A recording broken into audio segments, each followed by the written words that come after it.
너희가 이같이 될지라도 내게 청종하지 아니하고 내게 대항할진대 내가 진노로 너희에게 대항하되 너희의 죄로 말미암아 7배나 더 징벌하리니 너희가 아들의 살을 먹을 것이요 딸의 살을 먹을 것이며 내가 너희의 산당들을 헐며 너희의 분향단들을 부수고 너희의 시체들을 부서진 우상들 위에 던지고 내 마음이 너희를 싫어할 것이며 내가 너희의 성읍을 황폐하게 하고 너희의 성소들을 황량하게 할 것이요 너희의 향기로운 냄새를 내가 흠향하지 아니하고 그 땅을 황무하게 하리니 거기 거주하는 너희의 원수들이 그것으로 말미암아 놀랄 것이며 내가 너희를 여러 민족 중에 흩을 것이요 내가 칼을 떼어 너희를 따르게 하리니 너희의 땅이 황무하며 너희의 성읍이 황폐하리라.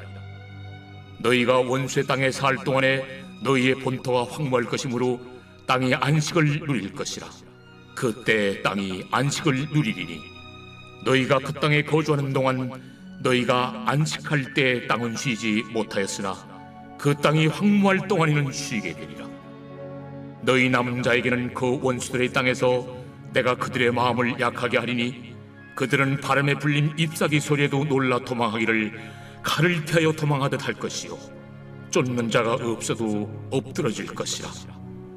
그들은 쫓는 자가 없어도 칼 앞에 있음같이 서로 짓밟혀 넘어지리니 너희가 원수들을 맞설 힘이 없을 것이요 너희가 여러 민족 중에서 망하리니 너희의 원수들의 땅이 너희를 삼킬 것이라. 너희 남은 자가 너희의 원수들의 땅에서 자기의 죄로 말미암아 쇠잔하며 그 조상의 죄로 말미암아 그 조상같이 쇠잔하리라. 할렐루야. 오늘 하나님의 말씀은 레위기 26장 27절부터 39절까지 말씀입니다. 오늘 말씀의 제목은 땅의 안식과 다음의 소망입니다. 저는 얼마 전에 아내와 영화 한산을 보고 왔습니다. 임진왜란의 승리로 이끈 그 한산도 대첩을 보면서 감동에 젖는 시간을 가졌죠. 집에 와서는 아내는 역사책을 찾아보고 저 역시 한산도 대첩의 자료를 찾아보며 어떤 것이 사실이고 어떤 것이 픽션이었는지를 찾아보기도 했습니다. 옛말에 난세의 영웅이 난다고 임진왜란 시절을 보면은요 어떻게 그렇게 놀라운 인물들이 등장하는지 비단 이순신 장군뿐이 아니지 않습니까?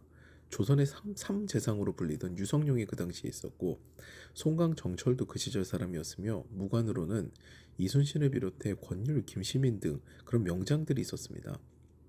그리고 우리가 잊지 말아야 할 그 시절 명사로는 오성과 한음 유명하죠. 즉 이항복과 이덕형이 있었죠. 특히 그중 오성 이항복은요 우리가 예배를 드리는 이곳 포천이 그의 고향입니다. 심지어 그의 묘는 포천시 가산면 금연리에 있습니다. 그래서 지금 포천에 오성과 한음 기념관을 건립하고 있는데 내년 3월에는 완공이 되어서 학생들의 교육 장소로 사용이 되어진다고 합니다. 자료를 찾아보고는 참 신기하기도 했습니다. 오성부원군 이항복은요 조선의 명재상이기도 하지만 그는 그의 문사적인 능력보다 유머러스하고 재치 넘치는 일화로 더 유명하기도 합니다. 그의 일화는요 너무나 많아서 일일이 거론하기가 어려울 정도예요.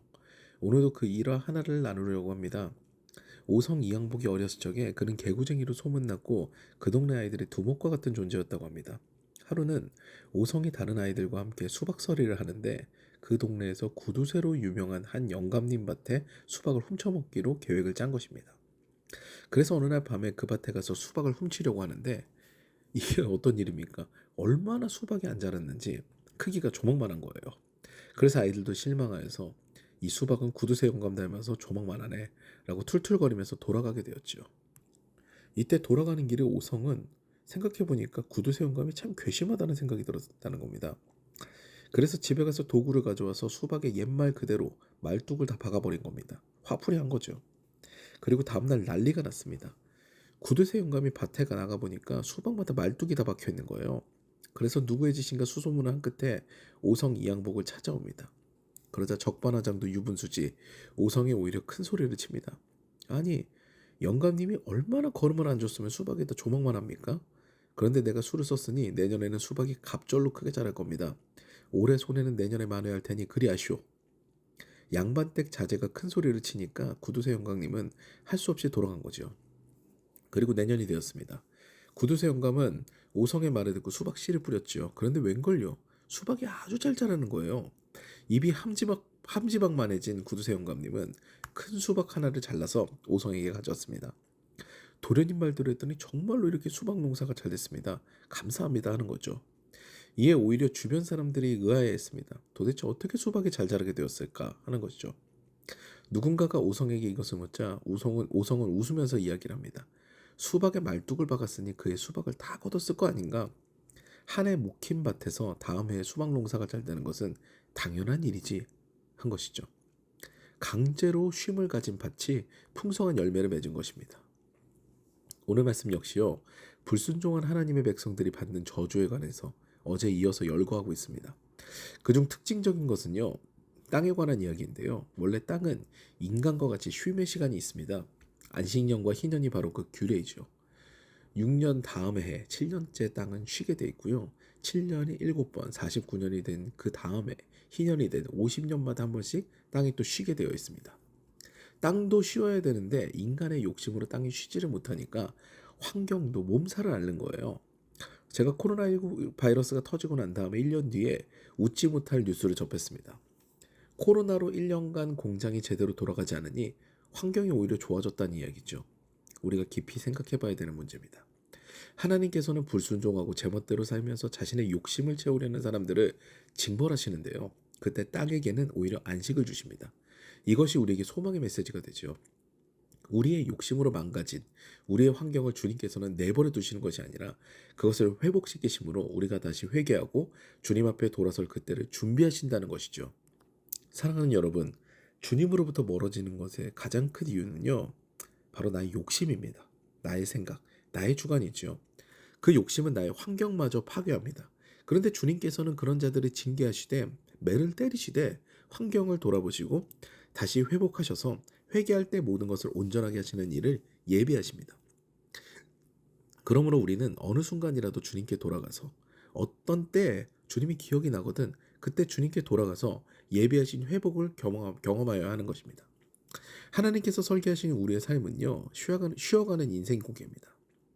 한순간 한순간 쉼을 계획하셨죠. 환경도 이와 무관하지 않습니다. 쉼을 가지는 순간에 우리는요. 우리의 삶을 다시 돌아보게 되고 새로운 힘을 얻게 됩니다. 마치 잠을 자고 회복이 되어서 다음 날을 살아가는 것과 같죠. 요즘 삶에 지치고 힘든 일이 있으시다면 주님께서 주시는 쉼을 간구하시기를 바랍니다. 주님께서는 그 간구를 들으시고 사랑하시는 자에게 잠을 주실 것입니다. 그 은혜로 새로운 힘으로 오늘도 살아가시는 저와 여러분 되시기를 주님의 이름으로 축원합니다.